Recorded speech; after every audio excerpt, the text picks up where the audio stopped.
All right, welcome back to our third session of this absolute beginner's guide to storage spaces direct. I'm Dave Kawula, Microsoft MVP. You can catch me on Twitter at Dave Kawula, and you can also check out my blog at checkyourlogs.net.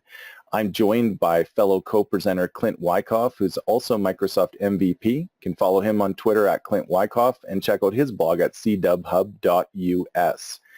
All right, so now we're into our third and final session of the day here. And in the earlier sessions, we took a look at the prerequisite requirements to deploying storage spaces direct infrastructure. Then we went through and we built storage spaces direct in the last amazing set of demo labs. And now we're going to take a look at the tasks required for maintaining storage spaces direct. And we have a absolutely jam-packed hour for you here where we're going to take a look at storage spaces direct. We're going to go through and configure it. We're going to break it. We're going to take and do everything we possibly can to help you operationalize you and your staff on storage spaces direct. As always, ask questions throughout the session here. Clint and I are available. We're here to answer your questions. So let's get rolling. All right. So during this particular module, we're going to go through and look at the different types of things that we can do to manage storage spaces direct. So we have a little bit of typo on our slide here where it should be maintaining storage spaces direct, but that's okay. We're going to look at the types of failures. We're going to look at the cluster healing and quarantining options inside of Windows Server 2016. We're going to walk through routine maintenance tasks like adding nodes to your storage spaces direct cluster. The next thing that we'll do is we'll take a look at, can you hear me, Clint? Yes. Okay, sorry. I just had a mute option come up inside of our shared session. Sorry, everyone. The next thing we'll do is after we go through and add a node, because let's say we start with a 2-node cluster and we want to add to a 3, 4, all the way up to 16-node cluster. We'll look at all the steps to do that. The next thing is we might want to add disks because maybe we started off with our storage spaces direct cluster only starting with a half-populated chassis. So before we have to add those nodes, maybe we can get away with just adding some drives. We just went out and bought some more solid state or spinning rust and chucked it into our chassis and what we'll have to go through to configure that. Then we'll take a look at some stress testing with the Microsoft Premier stress testing tool called VMFleet, which uses disk speed and is a bunch of wrapper PowerShell scripts that are super cool. Then Clint's going to take and walk us through a primer on the brand new file system for the future called REFS. Now I know that this has been around for many different versions, but I'm telling you folks, this is the future file system and you need to get up to speed on this because Storage Spaces Direct adds some really cool new feature sets to this. We'll take a look at setting up Storage Spaces Direct in your lab, and then we'll take a look at some options for monitoring Storage Spaces Direct with SCOM and Operations Management Suite. So when we talk about fault tolerance, this is one of those pieces for Storage Spaces Direct that is so important. Whenever you configure hyperconverged infrastructure or any virtualization infrastructure, you must plan for failures. For example, 2 weeks ago, we had a situation where we had a power loss. Now you ask yourself, okay, well, I'm covered by UPSs, I'm covered by my rack PDUs, I'm covered by, many different types of failures that, could potentially happen. So some of the types of failures you could see in your data center is an individual disk failure. How do you recover from that? How about something like an individual server failure? So Storage Spaces Direct can actually cover you for that as well. So for example, let's say that we had a 4-node cluster like shown in the diagram here, and we were running even a 2-way mirror, we could still survive a single node failure. And if we were in a 3-way mirror configuration, we could actually survive 2 full node failures, not just disk failures. All right, so we could take and we could survive a disk failure and a node failure. So if we were in that 3-way mirroring configuration, we could survive this particular configuration. I have to point out we don't show it in the diagram here, but if you actually dropped a drive in node 1, you would be into a data loss scenario because you would be out of a parity to survive that. So you can survive single disk failures or whole node failures in Storage Space Direct. And this is pretty much the same for most hyperconverged solutions that are out there today. All right, next type of failure that we can have, Clint. So we can survive those double disk failures, multiple disk failures, multiple server failures. Remember, we just can't survive in a total of 3, right? Because especially in this configuration. We can survive an entire enclosure failure. How can we survive the enclosure failure, Clint? We set up our fault domains. So if you forgot to set up your fault domains, if you dropped 4 nodes and you had a 16-node cluster and you didn't set your fault domains properly, like your chassis awareness, you could potentially be into a data loss scenario here. So what we want is we want the data to be striped on an individual kind of chassis by chassis basis here, instead of taking and having everything equally spread out. Does that make sense? I hope so, because if not, you don't configure this properly, you could potentially lose some data. Yeah, so I think the most important things for folks to understand here is what is the product is capable of, you know, kind of protecting you against. But before you deploy any sort of production workload on here, you want to make sure that you test out these different scenarios, and you make sure that, you know, your fault domains are configured correctly and you're able to satisfy, you know, disk failure, server failure, enclosure failure. And as Dave's going to talk about here just in a second, you know, the concept of rack failure, or even kind of furthermore beyond that, where I have a multiple site configuration, you know, where Dave lives in Calgary and I live in Phoenix, Arizona. You know, what if I had entire data center failures, Dave? Yeah, absolutely. And so depending on how you have those fault domains configuration, in today's world, Clint, it's not a stretch to think that we can have gig or 10 gig connectivity between those data centers. And if 10 gig connectivity is good enough in a single data center, why shouldn't it be good enough between my data centers as well? The only issue that you run into when you're spanning data centers of that distance, kind of like a Calgary to Phoenix, is you always have to bear in mind your latency that you have going across the wire, right? So for all intents and purposes, although stuff like this can be configured, we always kind of recommend potentially replicating those data centers instead of having that kind of active config. A lot of corporations that I work with have moved away from doing this because it makes a very complex design, and very, very few customers have the dollars to actually implement this, although it is possible with Storage Spaces Direct to build this configuration. Yeah, definitely. Just because you can doesn't mean you should in this scenario right here. All right, so we're going to take a look at a series of demos here now with a bunch of the features that Windows Server 2016 has to protect you from different types of failures. So the first one that we'll look at here is called cluster healing and quarantine. So how can the cluster heal itself?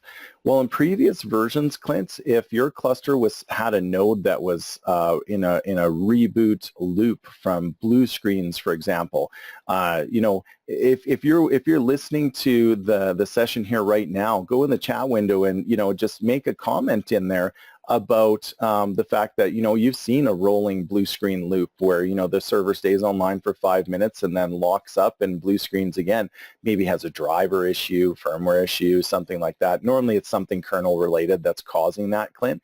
And I think we've all seen issues like that in the past, and those are actually really nasty ones to deal with, because you kind of half come online, you start rolling resources back. If you had any failback settings in your cluster in previous versions, it would try to like fail resources back, and then they would die again, and then they would come back, and you just end up in a really bad situation with a bunch of failed resources in your cluster. So now in Windows Server 2016, they've introduced a quarantine concept. So if that thing fails 3 times in rapid succession, it'll actually quarantine that node out for a period of time to make sure that it doesn't damage the rest of the cluster. So we have a pretty cool PowerShell script that'll simulate that type of failure, and that's what we'll show in our first demo. I think the technical term that Ben Armstrong, the program manager at Microsoft for Hyper-V, uses is the flapping node. Yes, flapping node, exactly. All right, so let's go ahead. Nobody likes anything flapping. Yeah, exactly. Let's go ahead and let's jump into that demo, and then we'll come right back to it. All right, so who likes to break stuff here? You know, if you're in the audience and you're watching the session, just go ahead and feel free to chat along as we're going through and giving this demo. Now, I've given you this demo script, cluster test.ps1. Basically, all we're going to do is we're going to simulate failures in the cluster. So we're just going to hard shut down the cluster service, bring it back online, and just kind of rinse and repeat 3 times. So you see the first issue here that we had is the cluster blew up. Boom, it's offline. Simulated blue screen, whatever it is. We can see S2D1 just went offline, came back online as joining. Now, if you take a look in the bottom here, as this thing crashes a couple more times, I've given you the PowerShell command to adjust the cluster quarantine threshold. As you can see, it defaults to 3 times. So if this happens 3 times in a row, like I said, in rapid succession, like in the middle of the night, 3 a.m., something's going wrong in your cluster, the flapping is occurring where, you know, these things are going up and down. That's probably one of the worst things that can happen to a Windows cluster. We're going to actually quarantine this node for 7,200 seconds by default, or 2 hours. All right, so 2 hours, this is going to stay in a quarantine state now, and it's going to remain here until we take and we clear the quarantine. Now, there's a command that we can use called clear quarantine to, you know, bring this node back online if we feel that things are, you know, coming back to life and everything is kind of good and happy and everything is working properly for us. And so the command to do that is actually start-cluster node. It would be the cluster node that we're dealing with here. So S2D1-CQ or clear quarantine. And so I find it really interesting because this is one of probably the most, one of my favorite features of Windows Server 2016 clustering. And it just kind of shows the resilience of what's going on, because behind the scenes, there's storage jobs and everything happening in behind here. So hope you enjoyed that demo. See you for the next one. All right, so the next demo that we're going to take and show you is a hard power failure of a storage spaces direct node. Now, in our configuration, Clint, we only have 2 nodes. So losing 50% of our compute and storage is a pretty serious loss that we're going to have to deal with. And so we're not going to talk about the type of power failure that you'd have by going start, shut down, safe shutdown, let everything that's in memory commit. No way. What we're going to do is we're actually going to go in this demo, go in through the IPMI interface of our super micro servers, and we're going to take one of those nodes and we're just going to hit the power button on that sucker, because you know what? That's the type of thing that's going to happen to you in production. And the thing that you have to ask yourself is, your existing solutions that you have in place today, can they survive this? And I can tell you for a fact, Storage Spaces Direct can, and we're going to show you that now. All right, so let's take a look at this simulated power failure of one of our nodes. So if you remember, as we went through most of the demonstrations that we had in this particular course, I was building out a 2-node cluster. Now, some of my demos in this module are going to be between a 2 and a 4-node cluster. This one here is going to be actually against my 2-node physical cluster that we have right now. So what you can see in front of yourself is you can see my IPMI console on 192.168.1.61, and this is currently connected and logged in with the administrator account. Now, in the IPMI console for the Supermicro servers, we can actually go to remote control and power control. We can see that the host is currently turned on, and I ran this in a split screen so we can actually see this node go down, just so that we can understand what happens if this particular host goes down enough times in rapid succession. Now, as we saw in the last cluster quarantine video, that was a simulation of some hard failures, but I actually wanted to show you this not from the perspective of cluster quarantine, but I want to show you how Storage Spaces Direct can survive this hard power failure. So if we take a look at this, we're just going to take and cycle off this server. We can do an orderly shutdown or an immediate shutdown. So we want to take and we want to power off the server right now. So we're going to power the server off. So take a second. You'll see this S2D2 node is going to actually go down in a second. All right, so we can see that it's down right now. So let's go ahead and have some fun here. Let's open up the remote console here. So we'll go to the console connection. And I just have to maximize this screen so I can see what I'm doing real quick. Console redirection, cancel out of here. Launch the console. Launch the console, sorry. Java's always a little bit fun in here. We're going to do that later. There we go. I'm going to run that, and this is going to bring up our turned off server that we have right now. And what we'll do is we'll go ahead and we'll power this bad boy back on as soon as our console comes to life. And so basically we're just sitting at a blank screen. Server's off on this, our power's off. Let's go ahead and power this back on. You'll see the Supermicro splash screen come up here in just a second. Probably making a lot of noise in the data center where this bad boy is stored right now. And what we're going to do is while this is booting, you can see that that server is posting up. Everything's kind of coming online. Let's go back over to our good node here, S2D1. Let's just maximize this here so we can see what's actually going on. See that that node is still down. Let's come over to our storage pool. We can see that we've now got a warning inside of our storage pool. So let's see what this looks like from our administrative perspective. We can go to physical disks, and now we can see that the disks that were part of S2D2 are now showing as missing inside of the user interface, which is normal, right? And we can see that if we take a look at the virtual disks, we can see that it's now in an operational state of being degraded. Now, if we had virtual machines that were running on here, they would all still be alive and everything would be good and would be healthy. So what I want to show you now, if we come back and click on our nodes, still see that the node is down. We're going to open up an administrative PowerShell prompt. So let's go ahead and do that now. And I want to just show you a couple quick debug commands that you can have, because when an event like this is triggered, there's actually cluster health services that are built into Storage Spaces Direct that are there to help us out. So in order to do this, we have to type get storage subsystem. And we can just hit enter, and this will just return the storage subsystem.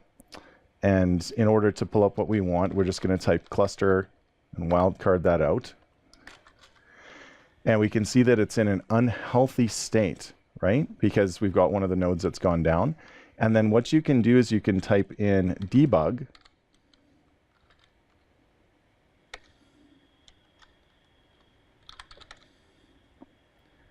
Storage subsystem. And this is going to return an error message to us, and it says, uh-oh, we've got a critical error here that S2D2 cannot be reached, and there's something going on. So you really need to pay attention to these particular error messages. And remember, when we set this up, we actually typed in the location, so we can actually see the rack location, we can see everything that's going on here.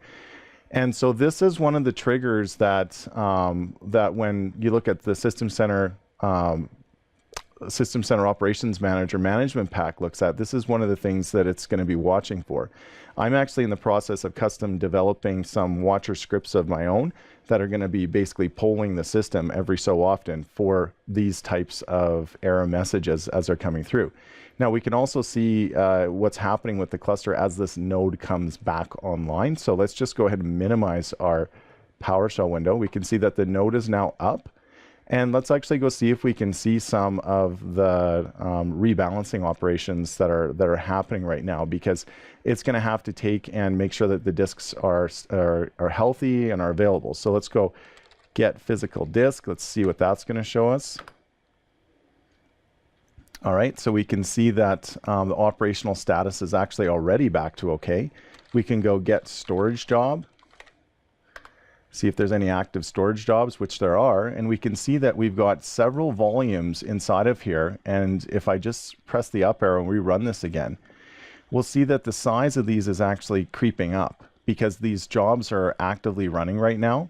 And the number of jobs that you're going to be running is going to be dependent on the number of cluster shared volumes that we have. And if you remember from our build, we actually set up quite a few. So each one of these jobs is for these individual volumes. But if you notice something, these volumes are actually online, they're available. So if I go check my C drive cluster storage, All my drives are still available. All my data is still here. We survived a hard power failure on one of our nodes, and we were actually able to bring this thing back to life. Now, the question that I have for you is, do you think that we could actually survive 2 hard power failures and just completely shut this thing down?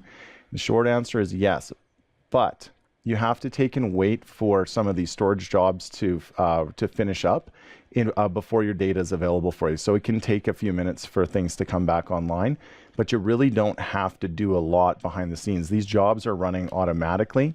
And for you as the administrator, this is an amazing feature because I've worked with a lot of different vendors and a lot of their hyperconverged technologies. And the ability to take and stay alive through a hard power failure like this, #1 favorite feature. That is my #1 favorite feature, hands down, for Storage Spaces Direct right now, because I've been caught in situations where that hard power bump hits you, and all of a sudden you're looking at a 24-hour outage while you're trying to, run, vendor-driven check disk operations and basically trying to reassemble the DNA of your data. And that's been marginally successful. Normally in those cases, we're going back to backup operations. So it's a really good question if you're shopping for hyperconverged infrastructure, is ask them if they can survive a hard power failure, because we just did with Storage Spaces Direct. Hope you guys liked that demo. I got plenty more coming here this module.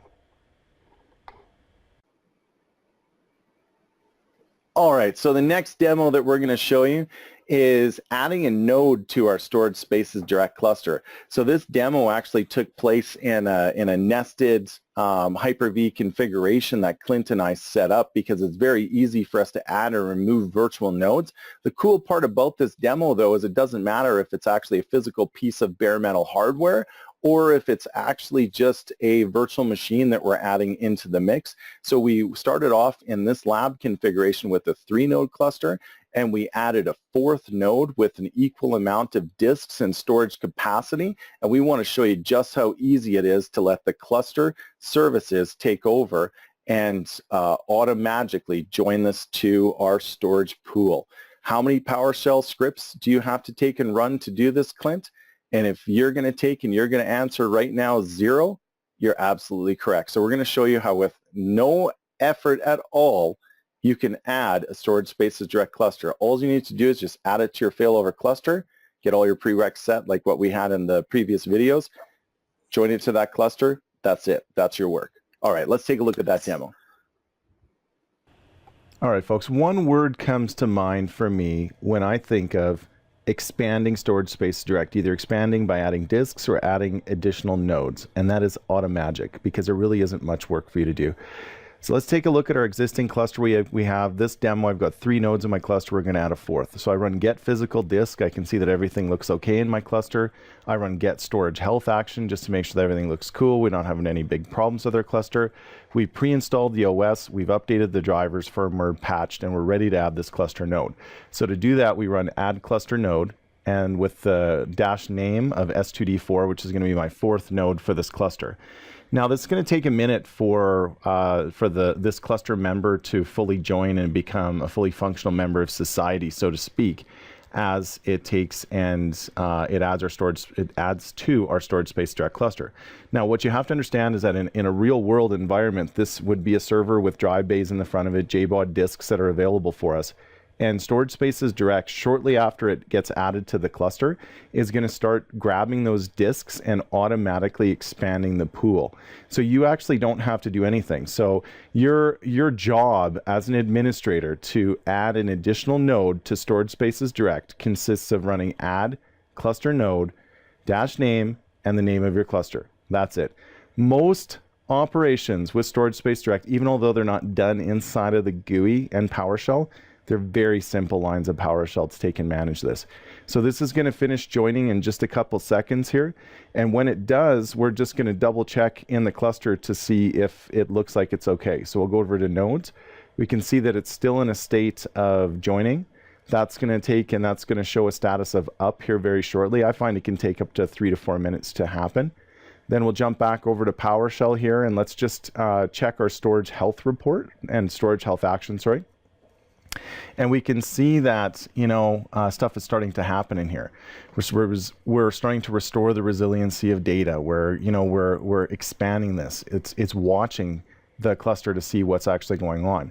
If we check our disks, we can see that our pool capacity under pools is now expanded. So I didn't show you this before, but the total available pool space in here has now grown inside of this particular cluster. So if you take a look up at the free disk space, this is what you'll be able to take and notice expanding. If we come down to the summary and virtual disks and physical disks, we can actually see the additional drives being added in here. We can check some settings under enclosures. We can now see very shortly that I'll have a fourth enclosure coming in here. It hasn't finished quite adding yet. And, the only thing we really have to do is wait as administrators. So what we'll do is we'll wait a couple seconds, and then we'll run a few more prerequisite tests to make sure that everything is functional. Because I don't know if you're timing this demo. Yes, I time slice this a little bit, but realistically it takes anywhere between 5 to 15 minutes to complete these particular actions. You can see that we're adding physical disks to the pool now. And then as we take and we get our storage jobs, we're going to be able to see that this is now successfully added. And like I said, it's a little tricky to catch this in PowerShell to see when the jobs are actually occurring, but this did succeed and we're good to go.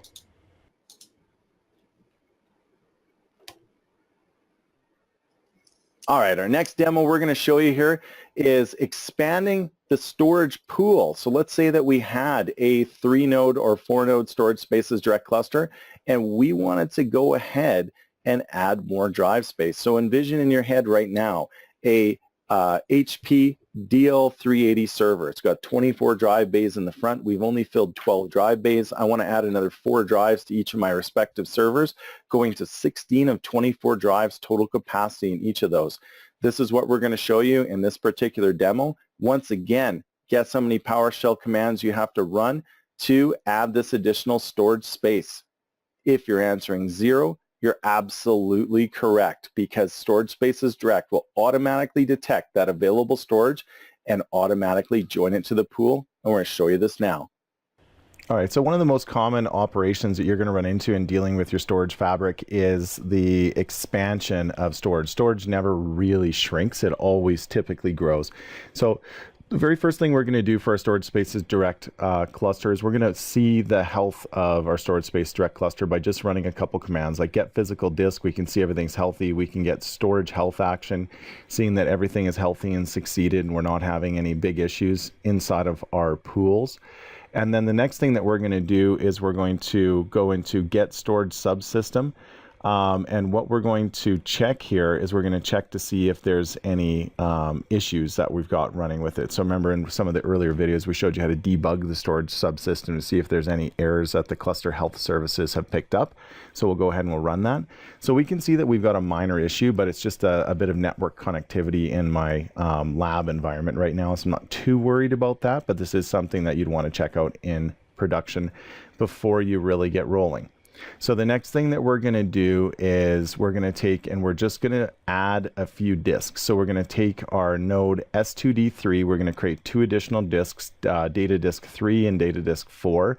It's going to be a total of 400 gigs of additional space. And we're just going to add these, hot add these using Hyper-V. It's a great way to take and simulate just going into the front cage and popping in a drive. Then what we'll do is we'll come back to S2D1, one of our Storage Spaces Direct nodes, and let's actually see if those disks have picked up yet. So what we can do is run get physical disk. We can see that they're saying that can pool true and can pool true. So those disks have now nicely come online. And that's it. You just have to wait now at this point in time, because after a certain point in time, the cluster watcher services are going to see that there's stuff to do, and they're going to go pick up those drives. They're going to add them, and they're going to, well, I'll use the word synthetically, expand that storage pool for you. You actually don't have to do anything as an administrator. We're just typing in PowerShell commands so I can show you what's going on behind the scenes. but we can see that everything is actually now completed. So we've already added that physical disk, and you can see just like that, you can go ahead and you can add drives to Storage Spaces Direct.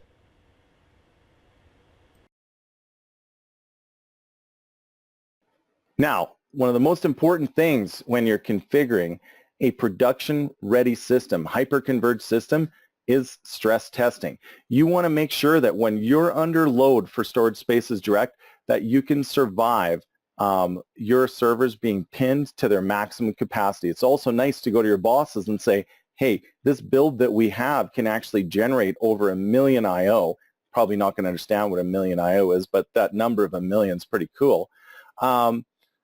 When we take and we do this, we want to make sure that we can scale, size, and plan accordingly for our production-ready builds. Before you ever go into production with Storage Spaces Direct, VMFleet is your friend, and we're going to show you right now how you can use VMFleet to stress test your Storage Spaces Direct configuration. Okay, as we build our Storage Spaces Direct farms, one of the really cool parts about being able to do this is to use tools like VMFleet. So you can download VMFleet right from GitHub. I'm going to go ahead and put a link in here for you guys so you can see where it is. So it should show up in the bottom of the screen here right about now. And it's really cool. So basically what VMFleet does is creates a whole bunch of virtual machines. It's going to take and it's going to load disk speed up with a bunch of wrapper scripts, and it's going to take and help us pin out our cluster. So a couple of the things that are really cool is there's a watch dash cluster script, which is what you're seeing down at the bottom, and that's what's giving us our I/O counts. And at on the right-hand side, we've got a series of scripts that have come from the VMFleet toolkit. And the first one that we'll look at here is actually the start fleet. So we're going to start the fleet, then we have to clear the pause to make sure that this is good to go. And let's see what this looks like. So we've got 3 nodes with 512 gigs of RAM each, Intel 2690 V3 processors, and we're going by 30 nodes here.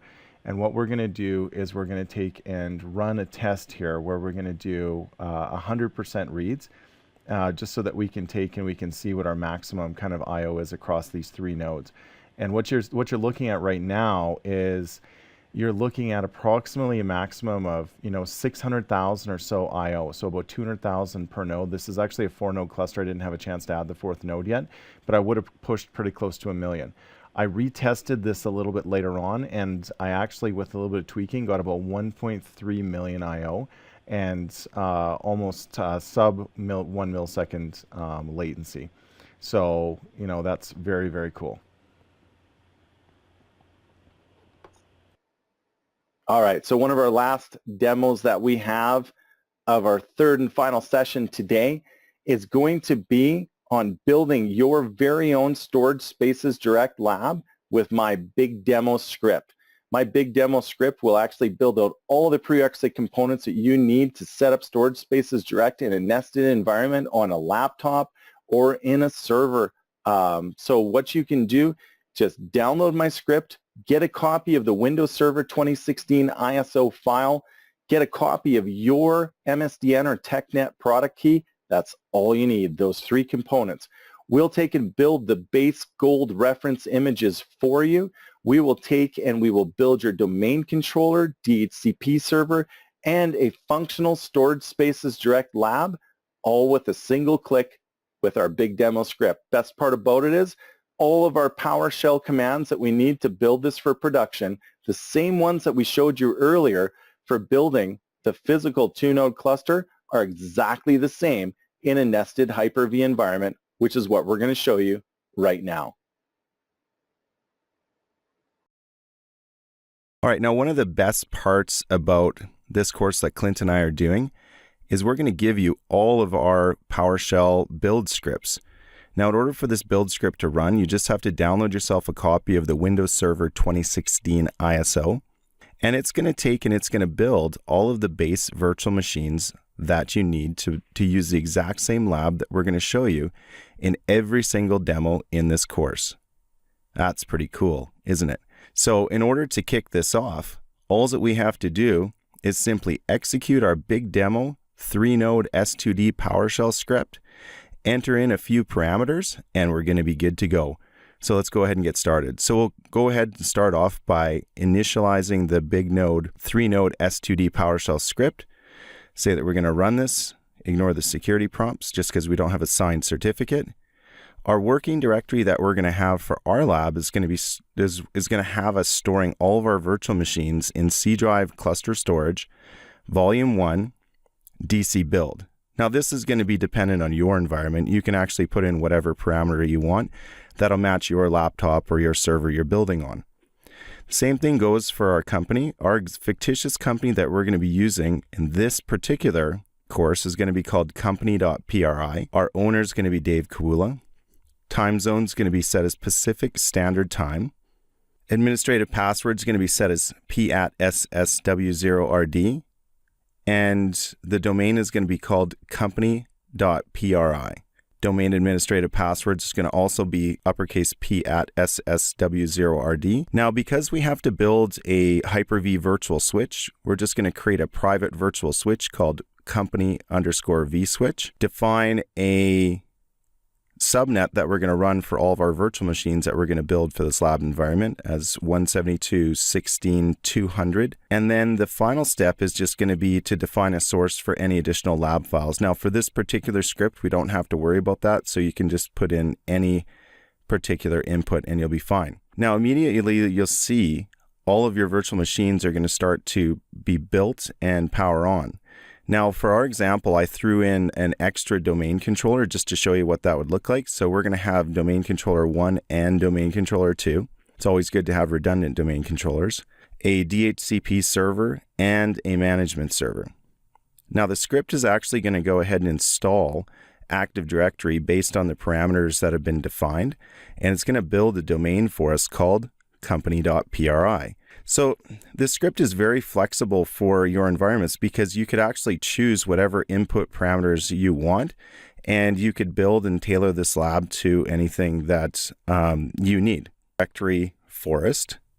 Once it's done building the Active Directory forest, it's going to spin through the management and DHCP servers. Then it's going to take and build out each of our 4 storage spaces direct nodes. These nodes are called S2D 1, 2, 3, and 4. Once the storage spaces direct nodes start building, it's going to take and do some post configuration like configuring the network, installing failover clustering, and some file services roles. After all 4 nodes are built, we're going to take and chain those together into a failover cluster and start installing storage spaces direct. And that's what we're doing right now. So install storage spaces direct and then finish off by presenting a couple of volumes. Now, obviously, we've time sliced this video to show you the entire build process in a little under 7 minutes. And this whole process for my lab took probably about 1 hour and 20 minutes. So depending on the type of hardware you're going to be using, you're probably going to be between 1 to 2 hours to build out your starter environment. So let's go take a look and see what we built. So the first thing we'll do is we'll log on to our first cluster node here, S2D1. And inside of S2D1, we'll open up Failover Cluster Manager. Once we open up Failover Cluster Manager, let's just go take a look and see what we've actually built. So we'll make sure that we've got all 4 nodes added in here. And we can see that we've added 3 nodes. I left the 4th node in the lab environment so that we could add it at a later point in time. You'll also notice that we've got some enclosure information here because we did run through the configuration automatically of storage spaces direct. And we're going to go check and make sure that we've got our first pool created, our first storage pool called S2D pool. So we'll just take a look and see what the enclosure looks like here. So enclosure, we can see our physical disks and our servers that are attached. By default in the script, I only attach 2 virtual hard disks as data disks on each of the nodes. By default, we create 1 storage pool. This storage pool is called S2D pool. And we do create a couple virtual disks in there. And those virtual disks are going to form our 2 cluster shared volumes, volume 1 and volume 2. And how we built those is a representation of a 2-way mirror and a 3-way mirror for purposes of just demonstration inside of the lab. All right, the last little trick that I want to take and show you here before I hand this over to Clint is sometimes in a lab environment, Clint, it's very advantageous to take some of our older hardware and try it out in a physical capacity with Storage Spaces Direct. One of the challenges that we run into, though, is that Storage Spaces Direct only supports a certain number of controller and bus types. So if your controller is like, for example, a Dell PERC controller, and that PERC controller only has the capability of supporting a RAID bus type, it's actually not supported by Storage Spaces Direct. So when you go to run that enable S2D command, it'll just fail out on you. Now, if you run this command, get-cluster S2D bus types with 4294.967.295, that's the secret little trick for you guys to enable all bus types for Storage Spaces Direct.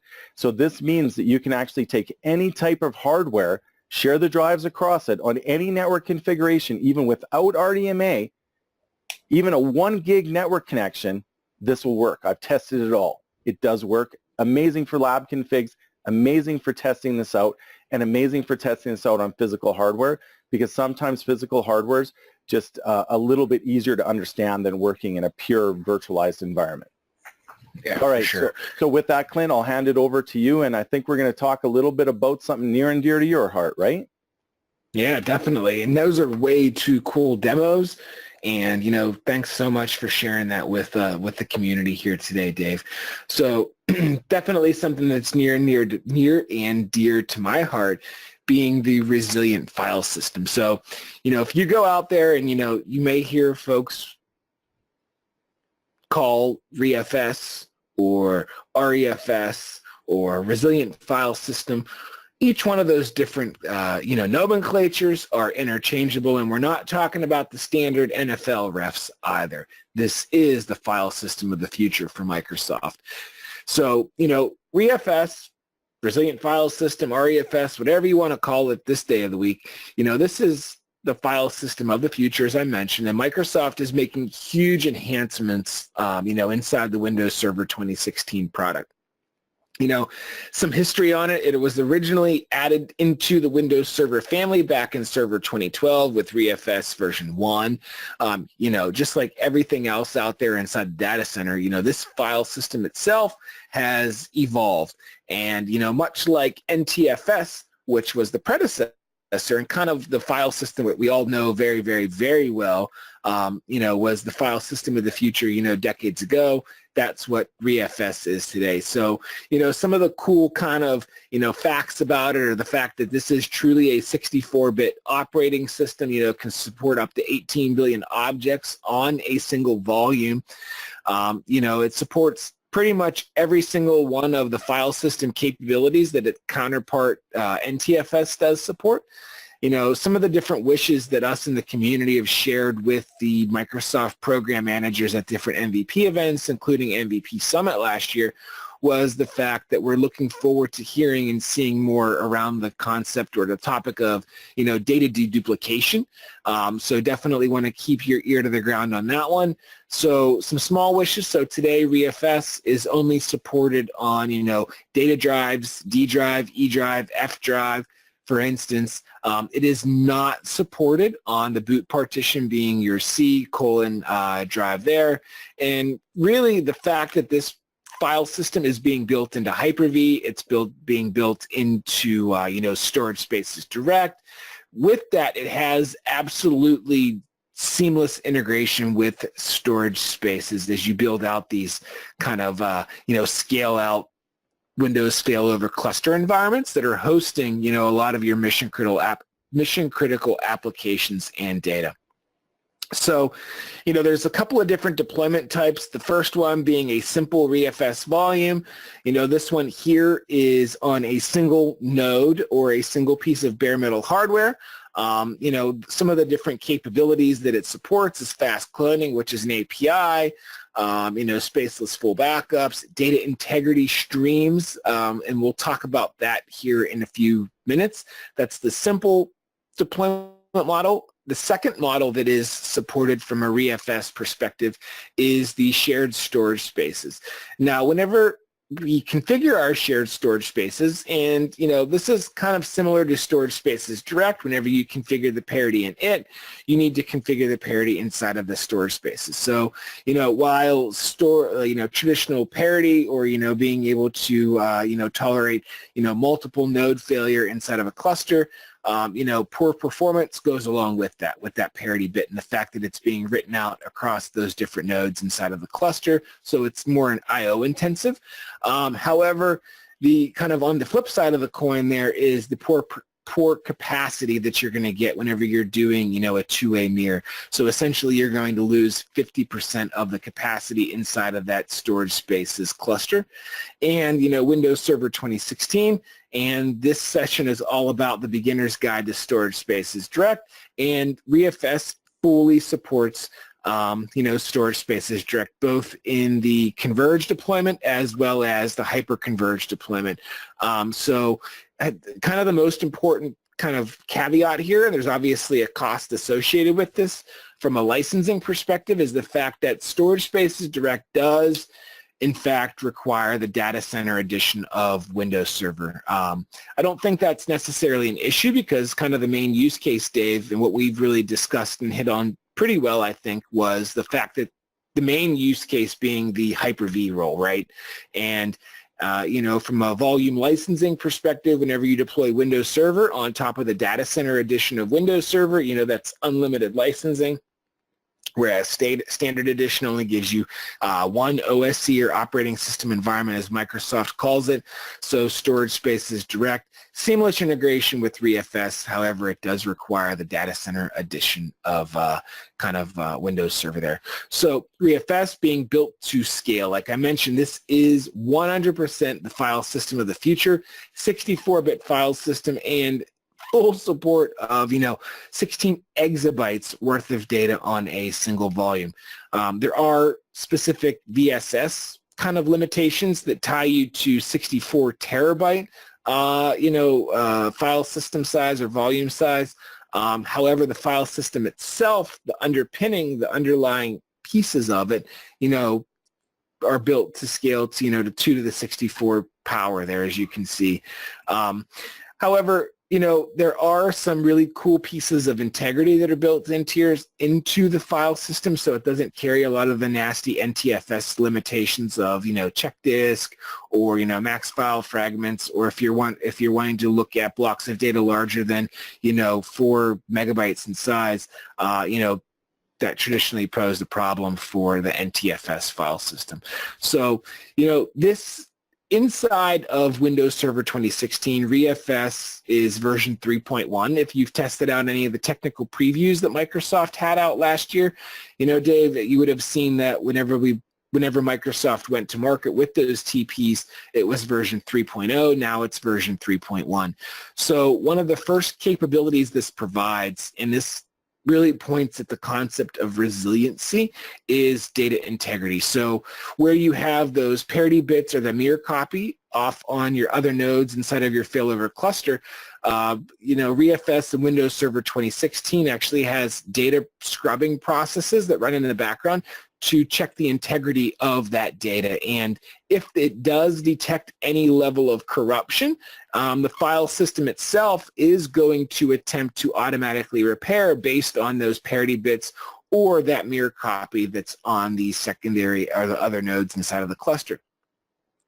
Data integrity streams is fully supported from a standalone perspective, but there isn't any way for Microsoft or the operating system or the file system to rebuild. It will simply throw some events inside of Windows Event Viewer that can then be trapped by tool monitoring tools like System Center Operations Manager or OMS if you're utilizing that. So Clint, I have a quick question for you around that one, is the fact that there's some uniqueness around Storage Spaces Direct and ReFS from Microsoft. And with being able to replay those, kind of what we'll call healthy bits against corrupt bits. So let's say node 1 had a corrupt block of data. Node 2 had the same block of data because it was in a mirror. And the ability to actually take and bring that back over and seamlessly basically just fix the problem behind the scene, short of having a few event log messages telling you that something was going on. That's something that's 100% unique to Storage Spaces Direct, right? Like other vendors actually don't have access to that because Microsoft has actually built that in as what I'll call an exclusive feature of Storage Spaces Direct. Is that correct? No, yeah, for sure. And there's actually, I mean, you brought up a interesting topic there of, kind of the differentiators of Storage Spaces Direct against, other hyper-converged products that are out there today. And without turning into, kind of a competitive battle between any of the other players in the market, because there's definitely, enough to go around for everybody. But, that resiliency, integrity being a piece of it, but then also, just the way that Microsoft writes the data inside of a Storage Spaces Direct deployment, it's not single streamed, that it's actually writing the data in parallel across all the nodes inside of the cluster. So that is another differentiator. You'll hear Microsoft refer to this as something is called as parallelism, and that's the way that they're physically writing the blocks of data out inside of the Storage Spaces Direct cluster. So speed and efficiency, one of the cool things that we've seen, demoed from Microsoft over the course of the last, months and even the last year and a half as the TPs were out there, is some really cool things that they're doing with some APIs. The first one is the block clone API. Another one allows, Hyper-V to make instant fixed disk or instant VHDX creation. So in the past where you were thick provisioning, virtual hard disks inside of your VMs, Dave, that could take a lot of time to write zeros across all, 5 terabytes of MySQL data drive, for instance. Well, whenever you deploy Hyper-V on top of ReFS and you're storing your virtual machines on there, you can have instant fixed disk, hard disk creation on ReFS. So that's another really cool piece there. So some of the things that we've learned from, deploying ReFS and seeing ReFS deployed in the field, and even from a Microsoft perspective, kind of their official stance. So whenever you're actually in Disk Manager and you online your disk and you go through and initialize that and you're beginning the formatting process, the default cluster size, so here in the diagram, you'll see this known as allocation unit size. By default, it's actually set to 4K, Dave, and we're recommending customers to change that to 64K. It's going to allow for a lot more better performance, a lot more stability, being politically correct there, inside of your Storage Spaces Direct. And even if you're using this for other, use cases outside of Hyper-V or, VDI, for instance. However, there's larger metadata that's associated with that whenever you're using the 64K cluster size, so it does have a 10% capacity penalty, but as I mentioned, it is definitely going to give you that additional reliability as well as the stability. So, data integrity streams, kind of the core concept here is the fact that it is going to have these data scrubbers in the background that are looking for the corrupt blocks of data. In legacy file system terminology, you might know this as bit rot. So, this is going to not only detect the file system problems, but it is automatically going to attempt to repair. So here you can see, I had an individual file that I have data integrity streams enabled for, and we'll talk about enabling that here in a few minutes. But it is able to attempt to correct it, and if it can't, you will see here the event ID 133 inside of the Windows Event Viewer and your monitoring tool of choice. So some of the really cool things that ReFS brings to the table are around the concept of this block clone API. And, a lot of the different hyper-converged vendors that are out there today, and even some of the more modern SAN vendors, whenever they take snapshots, for instance, native file level snapshots, they're able to reference existing blocks of data that are already existing just by using metadata updates and pointer files. So Microsoft is bringing that same capability, and Hyper-V is taking full benefit of this. So whenever you have snapshots that you're taking inside of your Hyper-V infrastructure and you go to commit those, it's literally not going to create Delta files or none of that stuff. It is only going to reference existing blocks of data on disk. So here you can see in the example, where I have used space of 106 gigabytes on the left-hand side, that is my savings that I'm getting just by leveraging ReFS. And on the right-hand side, I have written out 676 gigabytes worth of space. And this is all made possible just by that block clone API. So it's important to understand that just by deploying ReFS, Resilient File System, data integrity streams is not enabled, okay? However, it can be quickly enabled via a simple PowerShell command of this down here on the bottom being set file integrity, and you can set data integrity streams across the volume, file level, folder level. It doesn't matter. We recommend probably just doing it against the entire volume. That way you're protected there, and it is done via PowerShell, and you can validate that data integrity streams is enabled via the get-file integrity PowerShell command.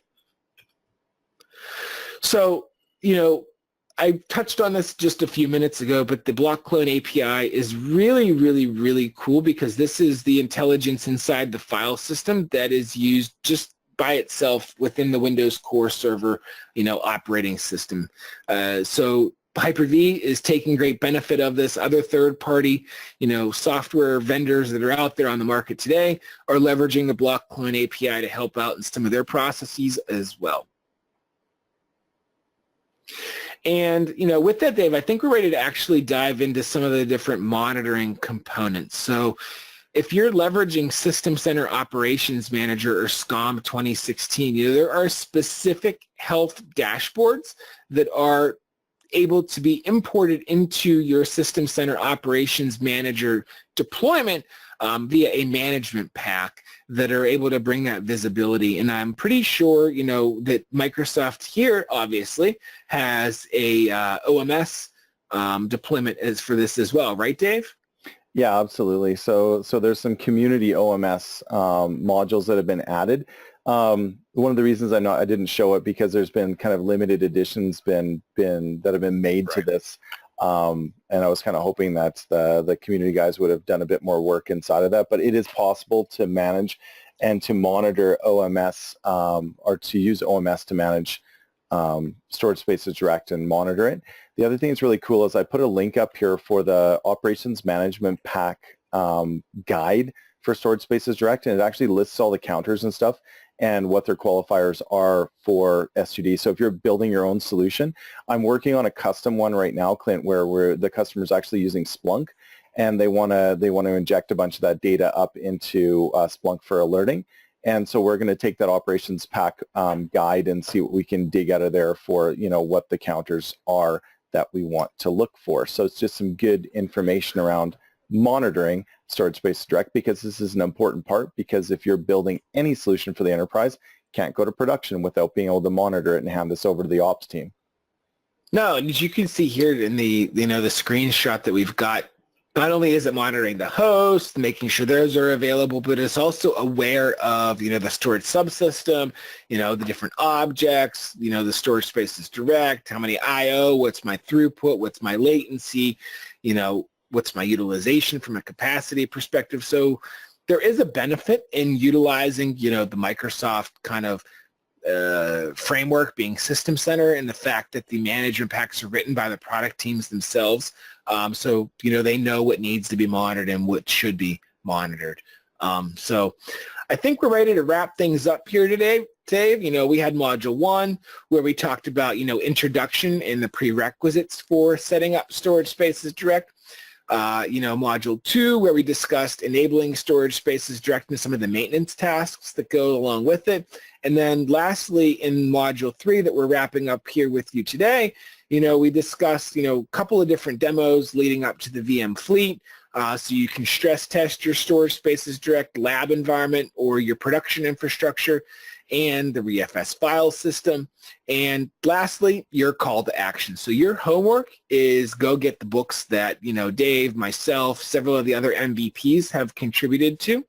You can follow us on social media at Dave Kawula, at Clint Wyckoff, hashtag MVP Hour, at MVPDays, or you can read our blogs. And Dave blogs over at checkyourlogs.net, and myself, I blog over at cdubhub.us because I live in the US. Imagine that. So again, we appreciate your time here this morning, this afternoon, this evening. Thanks for taking the time out of your busy schedule to join us. We hope you found this introductory course to Storage Spaces Direct to be beneficial and a good use of your time, and we look forward to seeing you on future webinars. So with that, I think we're ready to open up the floor, take some question and answers, and we'll chat with you soon.